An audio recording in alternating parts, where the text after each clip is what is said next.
Yeah, so they're in for 2 days really, and the aim is an extension of the under-18 camps that we'll run in the various super regions. So a lot of off-field as well as on-field stuff. The weather hasn't helped probably the on-field, but from an off-field perspective, mental skills, how to cope with all the information they're going to get over the next wee while, nutritional advice, physical advice, and then on-field really the last couple of days is around core skills, so focusing on that, and then position-specific skills in units. So we know that when the teams are named that the coaches are pretty keen to work on method and how both teams are going to play. Well, essentially we're looking to pick the best 50-odd players from around New Zealand in their respective positions. So various years you get lots of depth in certain positions and not so much in others. We're in a very healthy state around our playing population and playing talent in New Zealand. We're extremely blessed with the amount of talent that we have each year. It just it baffles me every season. We get 100-odd nominations worthy of putting on a black jersey. So yeah, we're pretty lucky. One who comes to mind first is Artie Savia. So Artie came through this team and then on to under 20s and then pretty quickly through to sevens and now All Blacks. So he's a great example. Last year we had 7 guys out of this program who were at this camp who came to our under 20 World Cup in Manchester.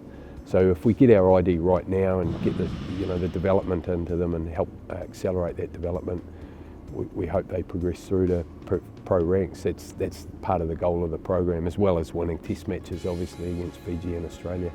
Look, I think they just get some exposure to some fantastic coaching. We've got the likes of Jason Holland and Tom Cairns and etc. who are taking on New Zealand schools roles, and they're expert coaches and they'll get some real help around that, as well as the wider brief around nutrition, recovery strategies, mental skills. We've got some great providers in the program that sit alongside them to give them capability in all those spaces. So when they get to the professional level, they're ready to go. On Thursday, the Barbarians and the schools will have a hit out against each other. The first part of that will be some scenarios that we'll control. Second part will be a game for the second half, and that's really to prepare both teams for test matches against Fiji and Australia. So Australia on their way out here are playing Samoa, and they'll come well prepared, and given we've won it the last 3 years, we'll be pretty motivated to try and turn the tables. New Zealand schools play Fiji next Monday, and the Barbarians have Australia, so that's their big game first up. And then the following Saturday we flip around, so Barbarians play Fiji and New Zealand schools play Australia schools.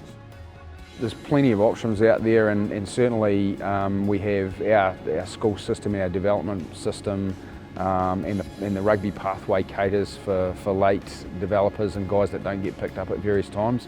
Everyone develops at different speeds, and I think that with the national under-19 tournament we have, there's another avenue for guys to get on the stage and show their wares. So, and obviously with Mitre 10 Cup and stuff as well, they can perform in those competitions via their club games. So there's lots of avenues for guys to make it if they don't crack it at this point in time.